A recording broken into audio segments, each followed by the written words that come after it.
오늘도 수예배에 나오신 우리 성도님들 주님의 이름으로 사랑하고 축복합니다. 이제 비가 오고 날씨가 많이 쌀쌀해지는 것 같습니다. 참 무더웠던 그 여름, 참 무더웠던 그 날씨들이 지나고 이제 비가 오면 날씨가 쌀쌀해진다라는 예보가 있습니다. 잘 채비하셔서 이제 변화되는 그런 날씨 가운데에서도 영적인 건강뿐만 아니라 우리 육신의 건강 또한 잘 지키시는 우리 성도님들 되시기를 주님의 이름으로 간절히 바랍니다. 제가 이 무더운 여름, 오랜 시간 동안 지나왔던 이 무더운 여름 동안 있었던 저의 삶을 함께 좀 나누고자 합니다. 참 뜨거웠던 여름이었습니다. 불볕 같은 아주 그러한 끓는 여름이었습니다. 그런데 저의 삶 가운데에서도 이 불볕 더위와 같이 뜨거웠던 여름이었습니다. 성령의 은혜로 뜨거웠던 여름이었으면 좋겠지만 그렇지 못한 아주 힘든 그러한 역경 가운데 있었던 그런 여름이 저에게 2025년 여름이 있었습니다.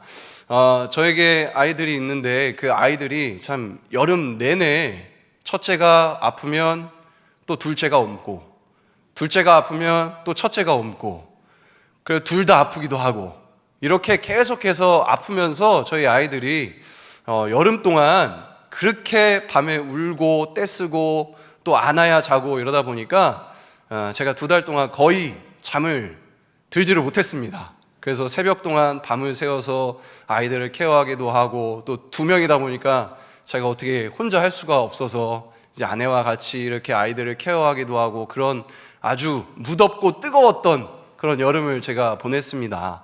그런데 그 여름 가운데에 저에게는 많은 일들이 있었는데, 그 가운데 하나가 저희 또 아버지께서 이제 폐암이 발병되셔서 이제 또 진행되는 과정들, 또 수술하는 과정들, 또 그 이후에 지금 계속해서 아직은 이제 항암을 들어가시진 않았지만 그 이후에 회복하는 그런 여러 과정들 가운데에 또 마음을 참 분주하고 또 어렵게 했던 그런 일들이 저에게는 또 여름에 있었습니다. 그래서 이러한 많은 일들을 겪고 또 많은 그러한 시간들을 겪다 보니까 저희 아내도 이제 몸이 아프기 시작하고 탈진이 오기 시작하고 하면서 제가 가장으로서 또 열심히 무너질 수 없다, 이겨내야 된다, 견뎌내야 된다 하면서 참 열심히 그렇게 여름을 제가 지냈습니다. 그리고 이제 무더위가 한풀 꺾이려고 할 때, 그때 제가 탈진이 오기 시작했습니다. 그래서 이제 무더웠던 그 여름을 제가 어떻게든 잘 버텼는데, 이제 갑작스럽게 아침 저녁으로 쌀쌀해지고 기후가 변하게 되고 이러다 보니까 저도 모르는 사이에 이제 몸이 갑자기 이제 좀 쉬어야겠다라는 신호를 저에게 보내는 것을 제가 느끼면서, 이제는 여름이 지나면서 아이들도 많이 케어가 되었고 또 아내도 낳고 있으니 내가 좀 이렇게 좀 집에서 잠도 자면서 이렇게 케어를 해야겠다라고 생각을 했는데, 그때 이제 좀 사택에 문제가 생기게 되었습니다. 그래서 이제 사택에 문제가 생기는 바람에 저희가 이제 밖에서 지내게 되고, 또 아이가 아직은 어리다 보니까 잘 이렇게 아무것도 섭취를 할 수가 없어서 이제 지난 주일 같은 경우는 아이가 좀 병원에 가서 이제 영양분이 부족해서 이제 수액을 맞고 오는 그런 상황들 가운데에 있었던 그런 시간들이 저에게 있었습니다. 그런데 그런 시간들을 보내면서 참 제가 그때 지금까지 경험하지 못했던 그런 또 감정과 그런 어떤 상황들을 제가 생각하면서 묵상하게 됐던 시간들이 있는데요. 이게 제가 어떻게 제 노력과 제 열심으로 할 수 없는 부분이지 않습니까? 그러다 보니까 참 내 인생에 지진이 일어나는 것 같다라는 생각을 하게 되었습니다. 이게 내가 어떻게 내 노력으로 내가 열심히 뛴다고 해서 될 수 없는 그런 상황들, 나는 열심히 발버둥치면서 열심히 노력하고 있는데 나의 열심과 노력과는 다르게 흘러가는 이런 상황들이 제 가운데에 놓이게 되니까 이건 내 인생에 정말 지진이 일어나는 것 같다라는 생각을 제가 살면서 처음으로 느끼게 되었습니다. 그러면서 하나님 앞에 기도가 나오지가 않는 거예요. 하나님 앞에 나아가서 저의 이런 통해하는 심령들, 저의 얼어붙은 이런 마음들을 하나님 앞에 토로하고 싶은데 기도가 나오지 않는 그런 상황까지 제가 놓이게 됐던 그런 일이 저에게 있었습니다. 제가 제 마음 중심 가운데에 주의 일을 열심히 감당하려는 그런 마음과 열심과 그런 생각으로 나아가는 그런 삶이었는데 어찌 저의 삶에 이렇게 하나님 응답하십니까? 어찌 저의 삶에 이토록 감당하지 못할 그런 어려움을 저에게 주십니까? 라는 고백이 제가 할 수 있는 유일한 기도의 고백이었습니다.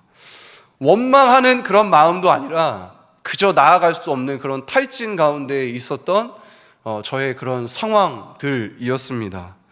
그런데 하나님께서는요, 이런 저라도, 이런 상황에 있는 자라도 회복시켜 주시는 은혜가 있다라는 것을 저는 이번 이 시간들을 통해서 더 큰 믿음의 그런 경험들을 하게 되었습니다.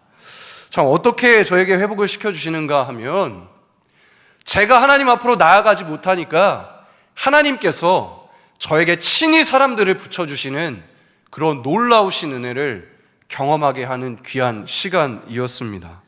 주변의 사람들을 통하여 이 어려움 가운데에 정말 도움의 손길을 주시고 그를 통하여 믿음의 공동체 안에서 믿음의 형제 자매된 우리 안에서 정말 참된 위로를 누릴 수 있다라는 것을 저는 몸소 깨닫고 몸소 체험하게 되었습니다. 그리고 하나님께서는 정말 그날 필요한 은혜를 부어주시는 것을 너무나 많이 경험하게 되었습니다. 정말 차지도 않고요, 넘치지도 않고요, 가장 족한 은혜를 그날 부어주시는 그 은혜를 누리게 되면서 참 하나님께서 그 부어주시는 은혜로 정말 하루하루 위로를 받으면서 그렇게 지내고 그렇게 하나님의 살아계심을 경험할 수 있는 그런 시간이 저에게는 되었습니다. 날마다 부어주시는 은혜, 오늘의 흡족한 은혜를 주시는 그 하나님을 정말로 저의 마음의 온전한 중심으로 하나님 앞에 고백할 수 있는 그러한 시간들이 저에게는 있었다라는 것입니다. 히브리서 4장 16절 이 말씀처럼 제가 하나님 앞에 믿음을 고백하는 이 믿음의 고백이 저의 고백이 되었다라는 것이죠. 이 말씀을 보면 그러므로 우리는 긍휼하심을 받고 주의 긍휼하심을 받은 우리는 때를 따라 돕는 은혜를 얻기 위하여 은혜의 보좌 앞에 담대히 나아갈 것이다 라고 말씀하는 이 히브리 기자의 이 고백이 참으로 진실된 저의 고백이 되는 그러한 순간이 저에게도 있었습니다. 때가 있구나, 매일매일 그때에 맞게 부어주시는 하나님의 위로하심이 있구나, 하나님의 일하심이 있구나, 하나님의 살아 역사하심이 있구나 라는 것을 너무나도 깊이 깨닫는 시간이 되었습니다. 나는 여전히 연약해서 삐그덕거리고 넘어지고 불평해도 하나님은 나의 필요를 아시고 나의 필요를 채워주시는구나 라는 것을 경험하며 하루하루 주님의 은혜 가운데에 지내고 있습니다. 성도 여러분, 오늘도 하나님께서는 우리에게 가장 알맞은 은혜, 가장 족한 은혜를 부어주셨음을 믿음으로 고백하며 확신할 수 있는 여기 앉아있는 우리 계산의 모든 성도님들 되시기를 주님의 이름으로 간절히 소망합니다. 가장 알맞는 은혜를 부어주시고 오늘도 내일도 우리의 삶 가운데에도 늘 그렇게 은혜를 부어주시는 하나님의 위로하심을 누리기를 원합니다. 내가 힘들고 지쳐서 불평하고 원망하는 그 순간에도 하나님은 우리에게 여전히 알맞는 은혜를 부어주십니다. 이 사실이 우리에게 참된 위로가 되는 줄 믿습니다. 네, 이렇게 저는 은혜를 가운데에 살아가면서 참 하나님의 그런 귀한 은혜를 맛보고 누리고 있습니다. 오늘 말씀 가운데 말씀 들어가기 전에 저에게 주셨던 그 은혜 꼭 나누고 싶었고, 또 하나님께서 우리 각자 한 사람 한 사람에게 그날 하나님의 족한 은혜를 주신다라는 그 확신으로 나아가는 우리가 되기를 제가 간절히 소망하고 바라면서 이러한 고백을 함께 나누었습니다. 오늘 본문은 사도 바울이 영적인 아들인 디모데에게 전하는 유언입니다. 유언이라는 것은 이제 이 땅에서의 삶을 마치고 가장 중요하게 내가 여겨야 할 것이 무엇인지 그것을 가르치는 것이 바로 유언이죠. 첫 번째, 사도 바울이 감옥에 갇혔을 때는 약간의 자유가 있었습니다. 로마의 감옥에 갇히기는 했지만 가택 연금이었기 때문에 다른 사람들이 방문을 하기도 하였고요. 그리고 다른 사람이 방문을 하였을 때 복음을 어느 정도는 전할 수 있는 그러한 약간의 여지가 있었습니다. 그게 바로 사도 바울이 첫 번째 로마 감옥에 갇혔을 때의 상황이었습니다. 그런데 이 두 번째 감옥, 오늘 우리가 읽은 이 디모데 후서의 배경은 이제 사도 바울이 두 번째 로마의 감옥에 갇혔을 때 디모데에게 주는 그런 말씀인데, 이 두 번째 사도 바울이 갇혔던 이 로마의 감옥은 첫 번째 갇혔던 감옥과는 차원이 다른 감옥이었습니다. 이때의 배경을 살펴보면 네로 황제가 이제 대화재로 인하여 그리스도인들을 많이 핍박하던 그런 상황 가운데에 놓여 있었던 것이 바로 디모데 후서입니다. 그렇기 때문에 사도 바울은 디모데 후서 말씀 가운데에 내가 차디찬 감옥에 있으니 뜨거운 따뜻한 외투를 나에게 가져오너라 라고 디모데에게 전하는 그 말씀을 우리가 볼 수가 있는데, 이처럼 사도 바울이 두 번째 감옥에 갇혔을 때는 참으로 어려움 가운데에 이제 자신의 마지막을 알고 그 마지막 가운데에 에베소에서 목회하던 이 젊은 목사, 그리고 자신의 자녀 아들이었던 디모데에게 영적인 유언을 남기는 그러한 유언이다라고 우리가 이해를 하실 수가 있겠습니다. 그런 그가 디모데에게 남기고 싶었던 유언이 무엇이었을까요?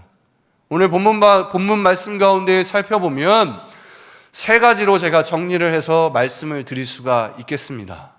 첫 번째, 디모데야, 내가 누구에게 속하였는지를 잊지 말아라 라는 것입니다. 너가 누구에게 속해서 살아가는 사람인지 결코 잊지 말거라. 이게 바로 첫 번째 메시지였습니다. 그런가 하면 두 번째는 내가 살아가는데, 내가 목회하는데 누구를 바라보고 무엇을 바라보고 어떻게 살지를 잊지 말아라 라고 유언하는 것이 두 번째 유언이었습니다. 무엇을 바라보며 네가 살아가고 있는지, 목회하고 있는지, 그리고 내가 누구를 바라보며 신앙생활하고 있는지 이것을 반드시 알고 있어라 라고 말씀하신 것이 바로 두 번째였습니다. 그런가 하면 세 번째는 내가 누구에게 속하였는지 아느냐? 그리고 내가 무엇을 바라보고 어떻게 살아가야 되는지 아느냐?